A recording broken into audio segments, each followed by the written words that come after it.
What's good? What's good? What's good? What's good? You are now watching Juke Boy Sports Show, Juke Boy Sports Show. I am your host, King Ralph, here with the vibes, the Solo Dolo Show, like I always do. Hope everybody's doing there in TV land. Hold up. We got pull drink first. Pull up. One must pull up. Yo, I'm feeling good. I'm a year older, 36 now. Man, I'm still not unk though. Yeah, that's one thing. We're not. Damn. All right, cool. We're good. Yeah, I'm still not unk. I'm 36. I'm not unk. Unless you're in your teens, then I'll take it because I'm old enough to be your parent. But if I'm not old enough to be your parent without having to be like some freaked out teenager, then hey, it is what it is. Oh, let's grab the mic, move mic closer. And like we always do, a little shout out to the sponsors, you know what I mean? So if you're looking for a no crash, genderless, clean energy drink, go on W.com. Use DUBBY, W.com. Use promo code JUKE for 20% off. That's the one issue with drinking pop. Get the burpees. And make sure while you're here, hit that subscribe, follow, like, comment, share, all that good stuff. If you're here watching the show live, interact with your boy. Talk to me. I'll talk back. You know what I'm talking about? So, okay. Peanut butter M&Ms. It's the best candy in the world. But let's get it. Oh, all right. So, just wrapped up. What week of the NFL was it? I think it was week 10. I think we just wrapped up week 10. All right. Let's get back. What week we in? We just wrapped up week 10. Or did we just wrap up week 9? Yeah. We wrapped up week 10. So, who's phony? Who's fake? Who's real? Who's fake? So, in the AFC, this is the AFC edition. So, pretty much going with the winners or the top records, I guess you could say, from a standings position. So, we got Denver at 8-2. I got the Colts at 8-2. I got the Patriots at 8-2. And are any of them real or fake? And I'm still finna sit on this. And so, Bo Nix, well, I'm not finna sit, finna stand on it. 10 toes down. Bo Nix, it's about him that I'm just not 100% sure. So, he's having a decent season. I think from a statistic standpoint, I wouldn't sit here and say that he's just like this world beater.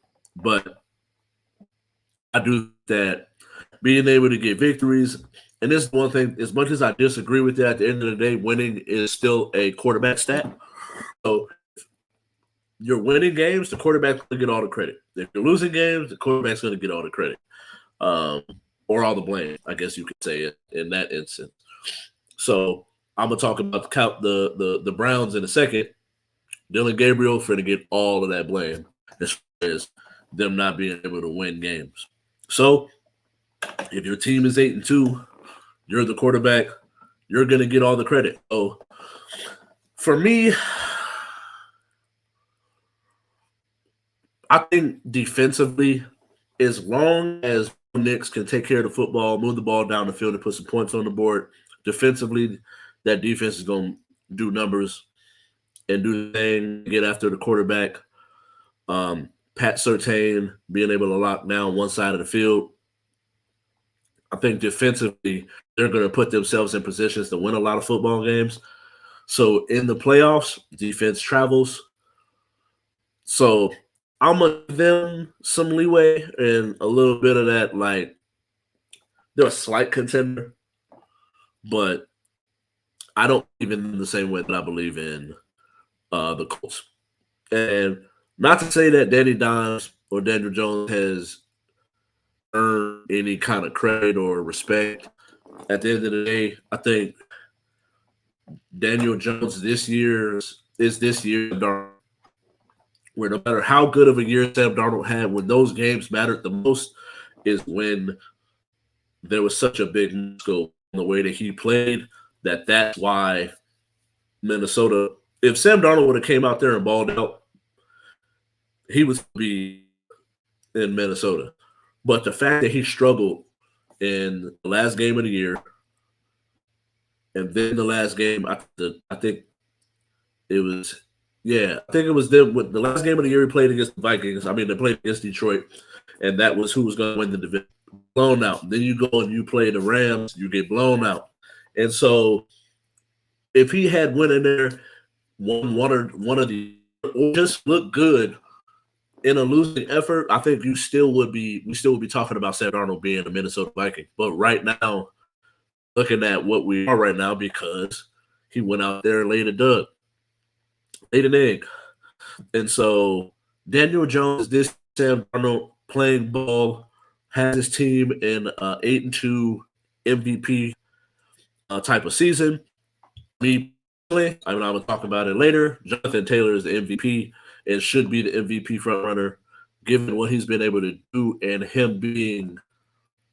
If you take him off that team, how good are the Colts, even with Daniel Jones being there? Yes, I'm just like, yeah, I'm going to lean in one direction, but we'll talk about that in a second. Drake May, I think, is the best quarterback of the three. So, from an offensive standpoint, I just believe in him a bit more, especially given his weapons and the way that he's playing this year. But I don't believe in that Patriots defense the same way that I believe Broncos defense. So, of the three, I am going to go Colts. Indianapolis Colts are a contender for real. I believe that defense travels, and if you have the ability to run the football, you're going to put yourselves in a ability or in a position to be able to win a lot of ball games, especially in the playoffs. So we're looking at. So who's real, who's fake? Honestly, I think all of them have an opportunity, but the one I believe in the most is the Indianapolis Colts. And I kind of alluded to it just a second ago with the Browns, and Dylan Gabriel's 2-7, not really doing the best. Out of, I think he played in at least 8 games, and we're only looking at 869 yards, 7 touchdowns, and 2 interceptions, which puts him at 33rd in the league in yards, 29th in touchdowns, and 39th in interceptions. And that draft that, like, should we see Shador? I don't know, and can this situation out? Because we're talking about Stefanski every week, damn near. Stefanski's getting a question about or Sanders every week. And so, can the situation be salvaged? There's pieces there. You got Judkins, you got Judy, you got Njoku. You have offensive weapons and a decent. And there's a defense that you have that with Myles Garrett and Denzel Ward, they're getting into the quarterback, and from all statistical categories, they're putting themselves in positions to be able to win these football games. Where if you had a quarterback, what could you do it? So, who's to say whether or not Shador is ready? Can this situation be salvaged? Me personally, think that Stefanski going with Dylan Gabriel, depending on if Andrew Berry is the one that I'm going to draft Shador, and Stefanski is going like, I'm not going to play him because that's not my guy. In the end, I don't think it can be salvaged because there's no way that you're going to be able to keep your job when the person that has your job in their hands drafted a guy that you refuse to play, no matter how bad the team is. And so this is where I think it ends for Stefanski. Whether or not I'm pretty sure at some point he'll get another opportunity. So they're 2-7 right now. I think at least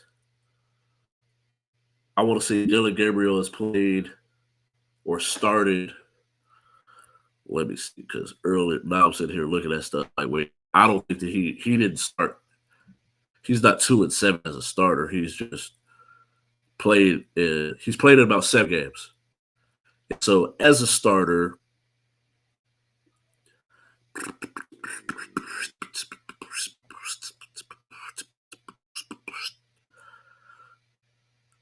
one, two, three, four, 5. So yeah, he's been a starter in 7 games. Yeah, he's been a starter in 7 games. So I'm like, 7 games, 869 yards, a touchdown game. Not really turning the football over from an interception standpoint, but he's not moving the ball in a way that he's showing promise while also playing on a team that needs to get better and do better. So that's the part for me where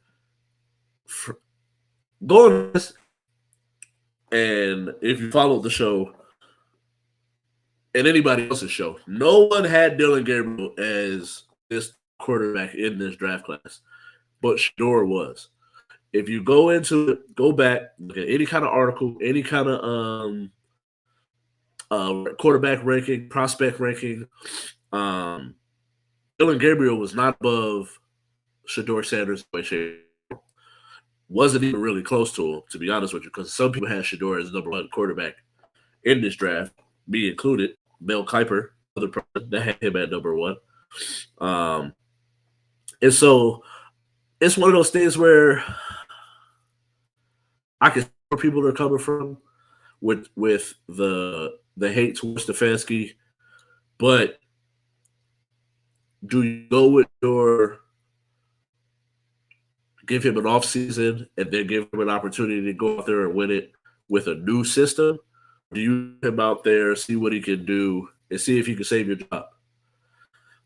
In the end, I don't think Stefanski is going to go that second route, the route better. I think he's going to go with Dylan Gabriel to finish the season, unless Dylan Gabriel is just getting so bad that they don't have no choice, or if he gets injured, which I don't wish that upon nobody. Brian Daboll fired. He got fired. So did he deserve it?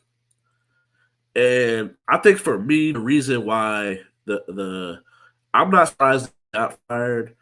I'm surprised he's the only one that got fired. Joe Shane or Joe Shame, whatever you call him, he deserved to go too because he was one of the main factors of why Saquon and Daniel Jones are no longer in the building. Now, Daniel Jones, in all intents and purposes, was not what the Daniel Jones that we were looking at with Indiana. Now, if you draft him, Joe Shea drafts him, Daboll posts the person that's going to develop him. Both of them felt that they should both go. If you're sending one off, how are you keeping the other? Especially from the Saquon situation. Saquon was a top 3 running back when you decided to let him go. And now look at what he's doing with Philly. Not really having the greatest year this year. Jonathan Taylor is having that same type of year that he had last year. But look at what he did last year. And so that's the thing for me where Daboll, I don't have a problem with him being fired. My issue is that Joe Shane is not going with him. And so I could see where people are coming from where with Daboll because Scatterbo gets hurt. You see something in Jackson Dart where I could see him being a quarterback of the future at least another year.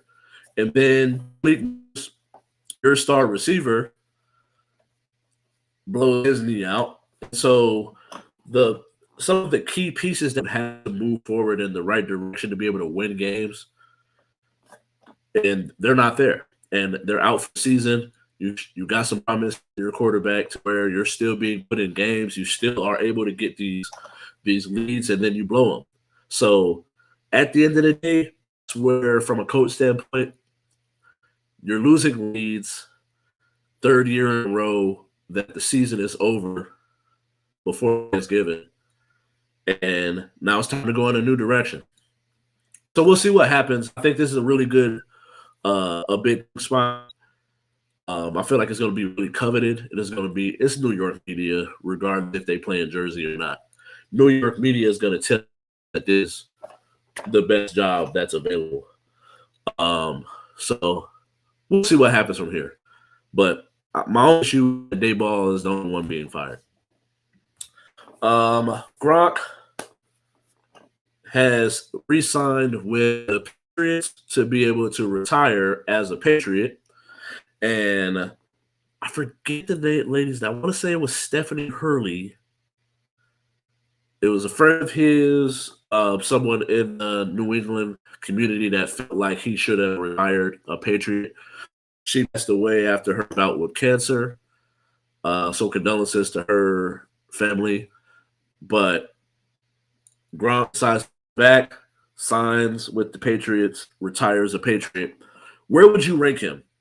And I think that stats alone, you put him in a position to where we're looking at less than 600 receptions, a little over 8,000 yards, and 86 touchdowns. The receptions one, he's never really going to be that 100-yard reception or that 100 reception guy in a season, because his thing was always he was going to have double-digit touchdowns. He was going to get you about 1,200 yards, but the amount of receptions he was going to get, he was going to have big plays down the field because he was 6'6", 6'7", big body, box you out, high point, strong with the football, hard to bring down, and a hell of a blocker, which for me personally, we start to have these conversations with specifically tight ends. I don't think that blocking gets brought up enough. I think too often we go straight to, we're talking about receiving tight ends, then that puts one conversation. But if we're talking about overall tight end, then that conversation list got to be changed. I know Shannon Sharp has said that Travis Kelce is the greatest tight end of all time, or at least receiving tight end. I think when we start to have that conversation with him, you got to talk about the context of the running back on his team was getting the ball in a stacked offense, where there's Rod Smith and McCaffrey, Terrell Davis, then there's Shannon Sharp and John Elway. So there's so many pieces on that field to where they had to spread the ball around, and he still led a lot of, if not all of the receiving tight end records when he retired. Then there was the Tony Gonzalez's to end the Antonio Gates, Travis Kelce, Gronk, and the Mike Vickers before him, and Kellen Winslow. But like that's where like I think Gronk is top 5, regardless of how you look at it. If you're looking at just receiving, what he was able to do in the sample size that he had when he was on the football field, he was such a big guy that if you were going to hit him, lots of people hit him high. So eventually those knees, hips, and leg injuries caught up to him to where he wasn't able to play as long as some of the others. But when he was on that field, which to me, when we have these conversations and when I'm comparing versus others, another part of my criteria is when you're on the court or on that field, at your peak, what is your peak compared to others that we're comparing you to? And so his ability to block and ability to squash down, move the ball down the field in big chunks, and just being such a big body, top 5 tight end. And I would surprised if he's not in the Hall of Fame. And so I talked about it earlier.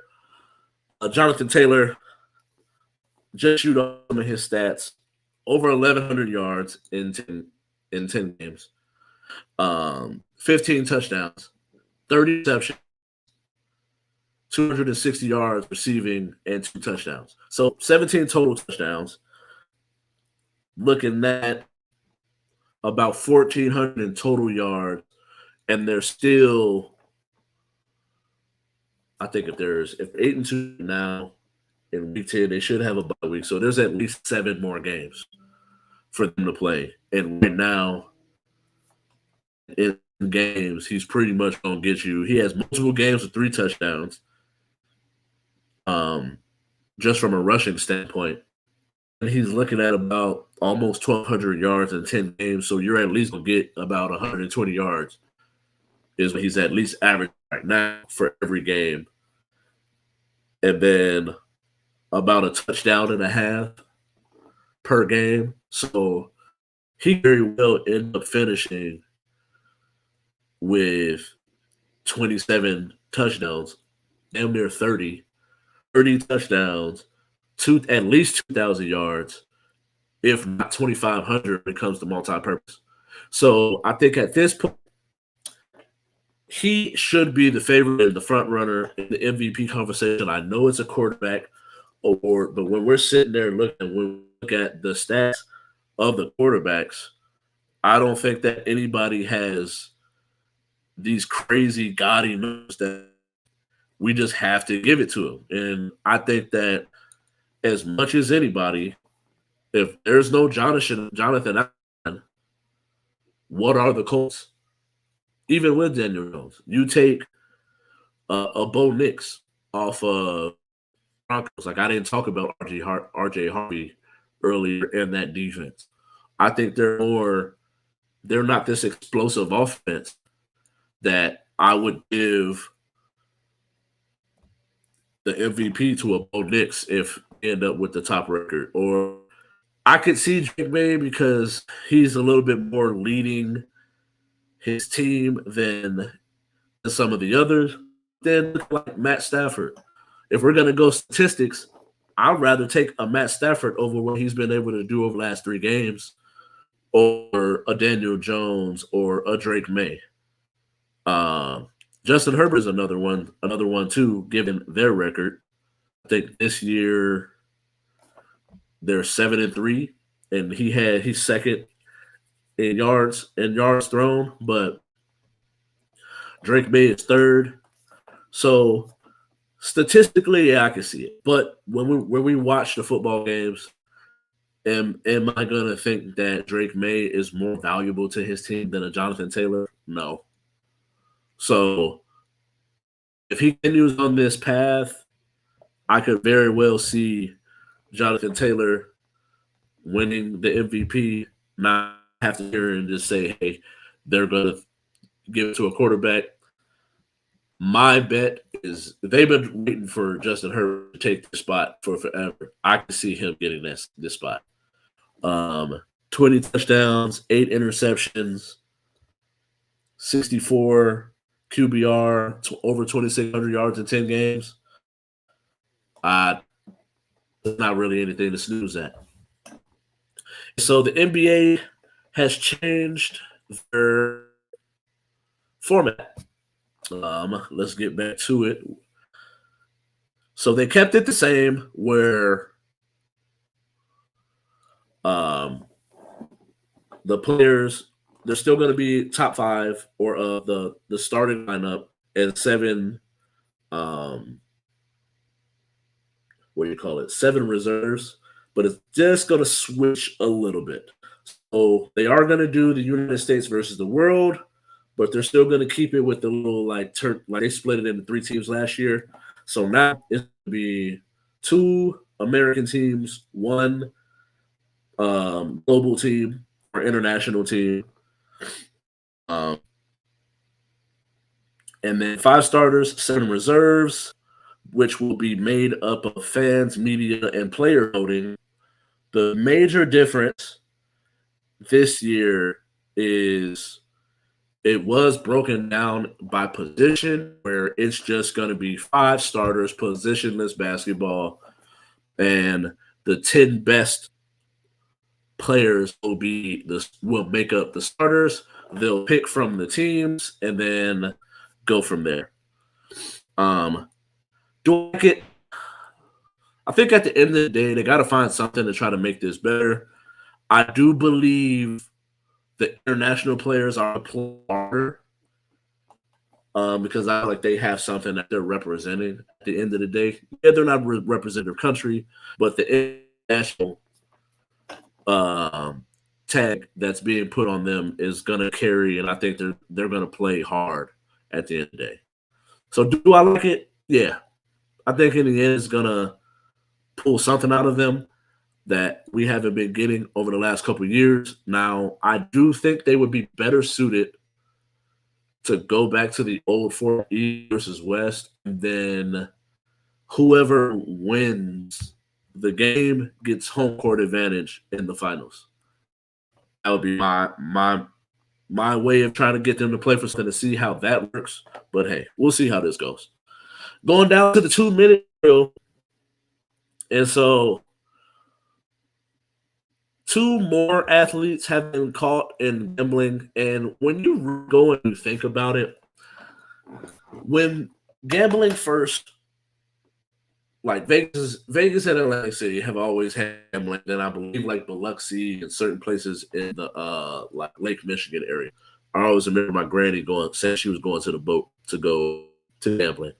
Now that sports betting is such a like phenomenon where everywhere has prize picks to DraftKings to FanDuel to Underdog, ESPN Bet to William Hill Station Casino Circa. I think that we talk about it from a a federal, or at least in the U.S. There was always this little bit of like, what if the players were throwing games or partaking on the betting game? And that's the part where we're starting to get to a point of. I talked about Michael Porter Jr.'s, I believe John Porter. Then you got Terry Rozier to Chauncey Billups to Calvin Ridley and James, and I think it was James Williams or Jameson Williams in the NFL, and then the 2 Ortiz and Clase. I think Clase Ortiz.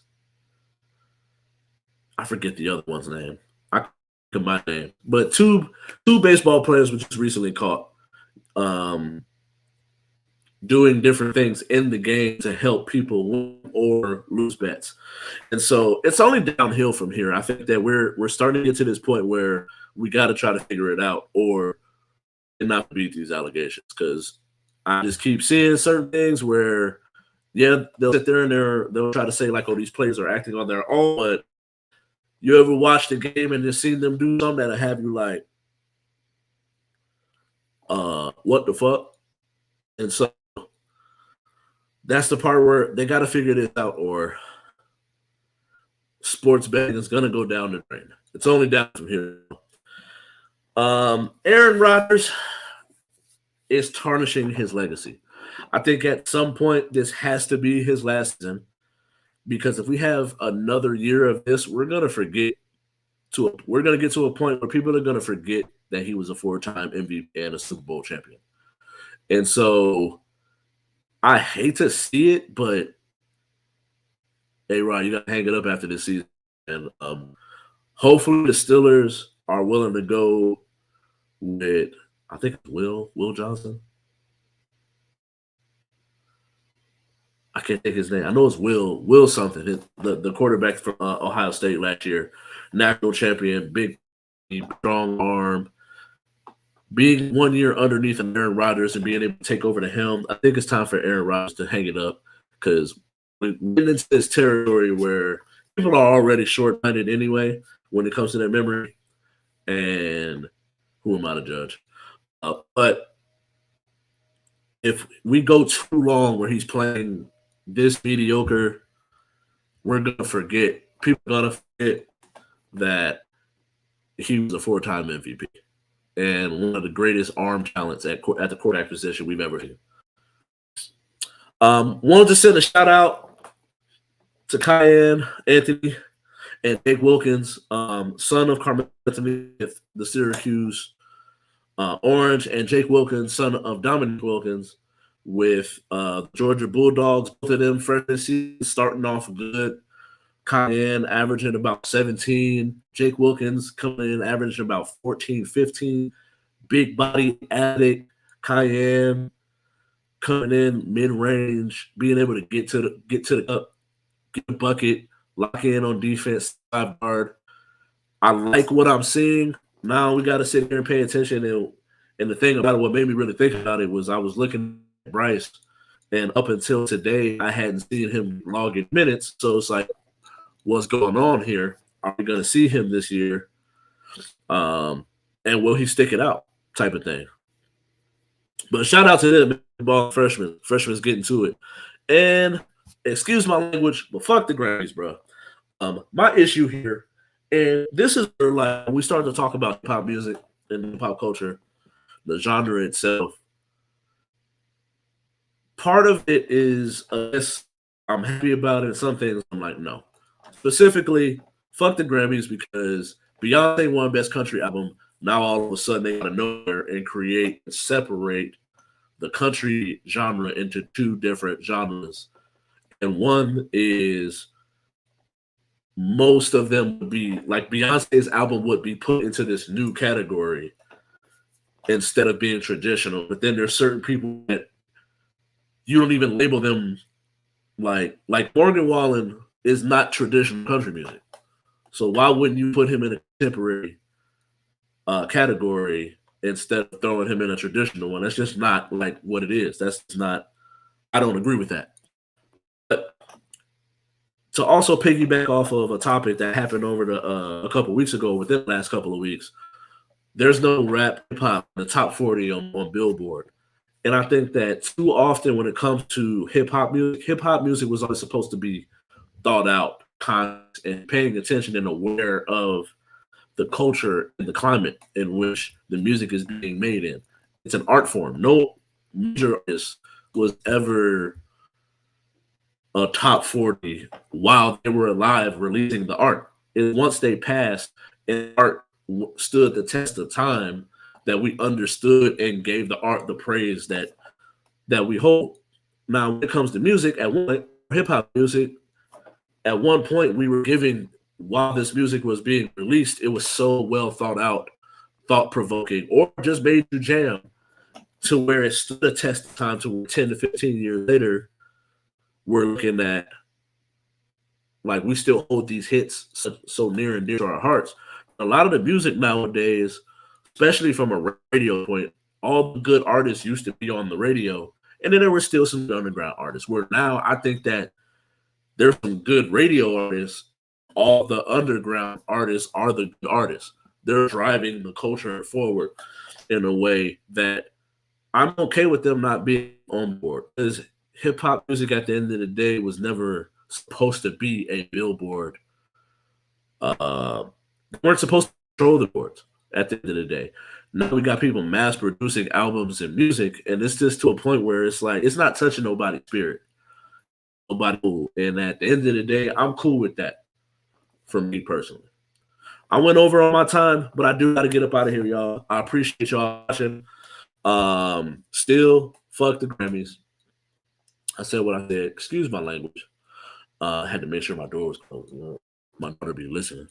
But make sure you go like, subscribe, comment, share, all that good stuff. Like or follow the Facebook page, Juke Network, JUK Network. Once I get to 100 followers over there, I'll be able to swap some stuff over to where I can live from there. Make sure you subscribe at Juke Network. We're getting to 100 subscribers over there, JUK Network. Make sure you follow Juke's show at Juke Sports Show. And if you missed this episode, you'll be able to catch it on audio, or if you just want to stay on the audio anywhere where you get your audio only podcast, that will be up in the morning, and you can follow me at KYNGALPH I appreciate you all for watching. I do got to get up out here. Stay cool.